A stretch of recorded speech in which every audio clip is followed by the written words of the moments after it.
Panorama group, जो सोचता है वो करता है।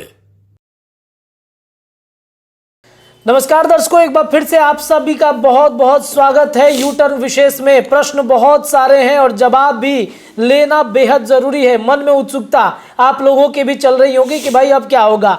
एनडीए के साथ नीतीश कुमार आ गए। चर्चा तो ये चल रहा था कि सम्राट चौधरी को सीएम बनाया जा सकता है एनडीए गठबंधन का, लेकिन जो वर्तमान परिस्थितियां हैं उसके अनुसार जदयू जब एनडीए के साथ गठबंधन में आती है तब नीतीश कुमार खुद मुख्यमंत्री होते हैं। ऐसे में अगर नीतीश कुमार ने अपने नाम पर मुख्यमंत्री के कुर्सी के लिए दावेदारी लगा दिया है तो जो भारतीय जनता पार्टी में जिनके सपने थे मुख्यमंत्री बनने के, कई नाम चल रहे थे, सबसे ज्यादा चर्चा में सम्राट चौधरी थे, क्योंकि उनकी पगड़ी इसी वजह से फेमस थी कि उन्होंने कह दिया था कि नीतीश को जब तक सीएम कुर्सी से नहीं हटाएंगे पगड़ी नहीं खोलेंगे। अब देखिए सम्राट चौधरी का जो बॉडी लैंग्वेज है बिल्कुल बदल चुका है। ऐसे में सम्राट चौधरी के लिए कहां स्थान है भारतीय जनता पार्टी में जब नीतीश कुमार आ जाएंगे, एनडीए का गठबंधन बन जाएगा? इस सवाल का जवाब अपने संपादक से लेते हैं कि सर सम्राट सीएम क्यों नहीं बन पाएंगे। सबसे पहला जो यही प्रश्न है, आगे का प्रश्न रहेगा कि उनकी पगड़ी का प्रण क्या होगा। सर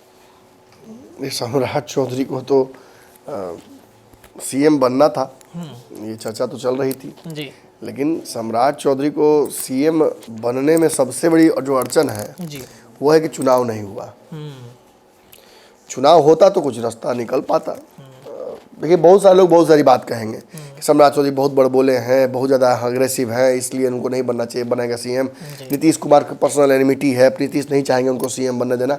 अरे नीतीश किसी और को सीएम किसी को नहीं बनने देना चाहेंगे, सम्राट है नहीं, वो अपने अलावा किसी को बनने देना देखना ही चाहते हैं। तेजस्वी यादव को देखिए बगल में कैसे, ये बनारस में ठग होता है सब, वैसे ठग दिए, बगल में बिठा के बोल रहे हैं कि अब तो इसी को बनाना है ना, अरे खुद बन गए फिर।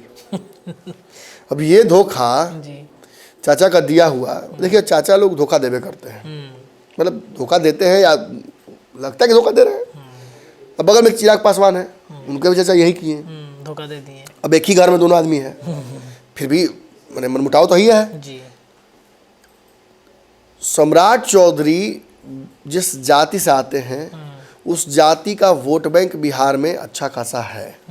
उस जाति का वोट भाजपा को चाहिए था जी, तब तक जब तक नीतीश दूर थे। जी। अब नीतीश आ गए तो फिर क्या, अब तो कहने का मतलब कि आप एक साबुन 2 साबुन आप साल भर में 10 साबुन यूज करते होंगे।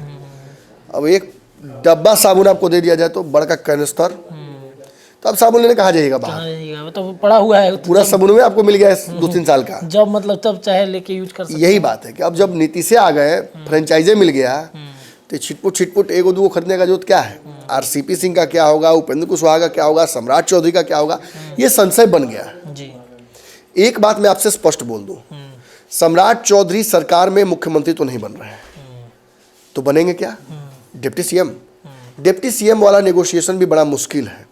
इसलिए मुश्किल है क्योंकि नीतीश कुमार चाहेंगे नहीं कि सम्राट चौधरी सा अग्रेसिव आदमी उनके साथ वो बने। जब अपने ही सरकार में सम्राट चौधरी अपने ही विधानसभा अध्यक्ष को, अपनी पार्टी के, वो बैठ सकते हैं कि व्याकुल मत होइए विजय सिन्हा को, आज भले साथ में दोनों आदमी है, कह सकते हैं व्याकुल मत होइए। हाँ।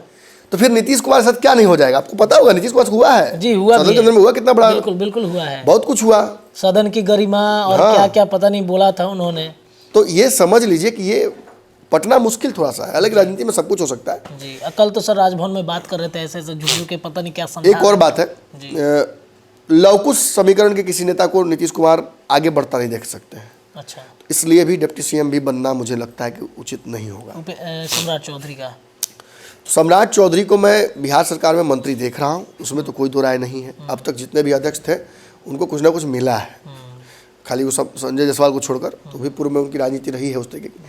तो अब होगा क्या, देखिए सम्राट चौधरी को कायदे से तो ले जाकर इस सरकार का हिस्सा बनाना चाहिए, उससे एक न्यूट्रलाइजिंग फैक्टर भाजपा में आएगा। भाजपा को जो लग रहा है भी लोगों को कि अरे नीतीश को फिर क्यों एक्सेप्ट कर रही है भाजपा, क्या हो रहा है, फिर नीतीश को माथा पर लेकर ढोना पड़ेगा, तो वो एक शांत होगा कि चलो भाई हमारा भी हिस्सेदारी है सरकार में। जी। अब वो काम आप शाहनवाज हुसैन से, रेणु देवी से, या तार किशोर से, या सुशील मोदी से नहीं कर पाइएगा, जो डायरेक्ट सम्राट चौधरी के वहाँ होने से होगा। लेकिन बाधक क्या बन रहा है, भाजपा का यहाँ से दो प्लान होगा। इस पर देखिए चर्चा करना थोड़ा हड़बड़ी वाली बात हो जाएगी, लेकिन हम चाहते नहीं आज करना। हम चाहते कल परसों को पंचनामा भी समिति से शुरू करते हैं हम लोग कि चलिए सप्तम अध्याय शुरू करो। अब आपका आज करेंगे तो सरकार बना भी नहीं, आज से गिराना भी शुरू कर दिया ये लोग जी। कोई भी सरकार एक्सपायरी डेट लेके आती है, दुनिया में कोई भी चीज़ लेके हम वहीं जा रहे हैं। यही मैंने एग्जैक्ट बात कही थी पिछली बार सरकार बनी थी तो, जी जी जी, कोई भी चीज़ एक्सपायरी डेट लेके आती है अपना। एक्सपायरी डेट लेके आए, बिल्कुल। नीतीश कुमार के साथ इस बार भाजपा तो ईमानदारी से रहना चाहेगी, लेकिन नीतीश ऐसे है क्या जिनका से ईमानदारी से रह सके? बिल्कुल नहीं, विश्वसनीयता उनकी अब खत्म हो चुकी है सर। नीतीश कुमार को मुख्यमंत्री आज मान लेती है भाजपा, तो क्या इस संभावना समाप्त हो जाती है कि भाजपा अपना मुख्यमंत्री बिहार में अब नहीं देगी? कैसे नहीं देगी, बिल्कुल देना चाहेगी। फिर चुनाव जीतेंगे मोदी जी, फिर दबाव बनाना शुरू कर देंगे। तो ये तो चलता रहेगा अनवरत। मैंने कहा ना कि क्या काल चक्र और नीतीश इनोवेटेबल है। मैंने लिखा था 3 दिन पहले, जी जी जी जी जी, वो काल चक्र की तरह नीतीश इनोवेटेबल है। वो आते रहेंगे जाते रहेंगे, आते रहेंगे जाते रहेंगे, वो होता रहेगा। समय बलवान। तैयार रहिए आप उसके लिए। आज तेजस्वी यादव फिर देखिए अग्रेसिव होंगे तो मैं कहूँगा गुंजाइश रखिए। एक शेर भी है, एक शेर भी है कि जब मुझसे उतनी ही दुश्मनी करना है दोस्त कि जब दोस्त मिले तो नजरें मिला सके, दोस्त बने तो नजरें मिला सके, और फिर दोस्ती होगा तो फिर नजर मिला सके एक दूसरे से। अब यहाँ से खेल क्या है देखिए, सम्राट चौधरी को लेकर भाजपा दो रणनीति देख सकते हो। अगर सरकार का हिस्सा बन जाते हैं सम्राट चौधरी, एक्टिव हिस्सा, तो आप समझ जाइए कि भाजपा यहाँ से आगे भी जल्दी नीतीश कुमार को पलटने की कोशिश नहीं करेगी और सामंजस्य ठीक ठाक रहेगा। थोड़ा हिकअप तो होगा। अगर सम्राट चौधरी सरकार से बाहर रहते हैं एक्टिव वे में, तो अब तो भाजपा सम्राट चौधरी के माध्यम से अपने संगठन पर और चुनाव, अगले चुनाव की तैयारी करवा सकती है, करवाएगी। और फिर उस चुनाव में जैसी रिजल्ट आएगा, भाजपा तो चाहेगी कि पूरा खेला करके नीतीश कुमार से ज़्यादा हम विधायक जीत के बहुमत ले दे बिहार में जी। अपने सहयोगियों के माध्यम से, जो सहयोगी जो अपने पुराने हैं, नीतीश वाला बात नहीं। तो वो खेल होना लगभग तय हो जाएगा, लेकिन समय है उसमें, तो क्या होता है देखा जाएगा। सम्राट चौधरी का फिलहाल कोई एक्टिव रोल बिहार सरकार में हम तो नहीं देख पा रहे हैं। बन जाते तो अच्छी बात होगी कि फिर ये भाजपा कार्यकर्ताओं को एक सम्मान हो जाएगा।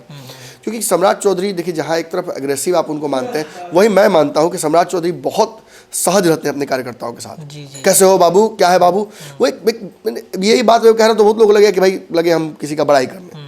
ऐसा नहीं है। सम्राट चौधरी जितना आपको दुश्मन लगते हैं, क्योंकि आप दुश्मन पार्टी में है ना, उतने ही सहज हैं कार्यकर्ताओं के साथ। बिल्कुल बिल्कुल। लिट्टी चोखा खाना, हमारे यहाँ भी बैठकर सम्राट चौधरी वाले लिट्टी चोखा खा रहे थे, सभी से इंटरेक्ट कर रहे थे। जी, बीजेपी कार्यालय में भी हमने देखा है। कार्यकर्ता जमीन से उठे हैं ना, सारी बातें अपनी लगे बताने बचपन की, कैसे राजनीति की है, वैसे राजनीति, हमको तो राजनीति समाप्त कर दिया था लोग, फिर हम कैसे कैसे कहाँ से पहुँचे।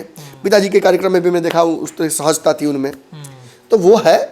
और भाजपा सोच समझ के ही उनको दी है कमान। 18 में पार्टी में आए, 26 ये 23 में 24 में उनको यहाँ तक पहुँचा दिया गया, अध्यक्ष बना दिया गया। अब मैंने कहा भी था कि कोई बड़ी बात नहीं कि सीएमओ बन जाए, लेकिन चलिए अब तो हर तैयारी के सामने आप बिहार में जैसे शादी ब्याह में तैयारी होता है, तभी सोचता है कि बारात से पहले बारिश ना हो, उसका भी तैयारी कर दो, ये तैयारी कर दो, वो तैयारी कर दो, सब तैयारी कर लीजिएगा। लेकिन नीतीश फैक्टर को आप नहीं मान सकते, वो फैक्टर एक बैग आएगा, एक बैग आ जाता है, एक बैग आ जाता है, तूफान आ जाता है। अब तेजस्वी यादव कहाँ तैयारी कहीं और कर रहे थे और कहाँ उनको अब जाना पड़ेगा। अब देखिए तीनों एक ही मैंने परिवार के 3 लोगों को संबंध एक साथ आ गया है जी। तो अब क्या होगा देखा जाए।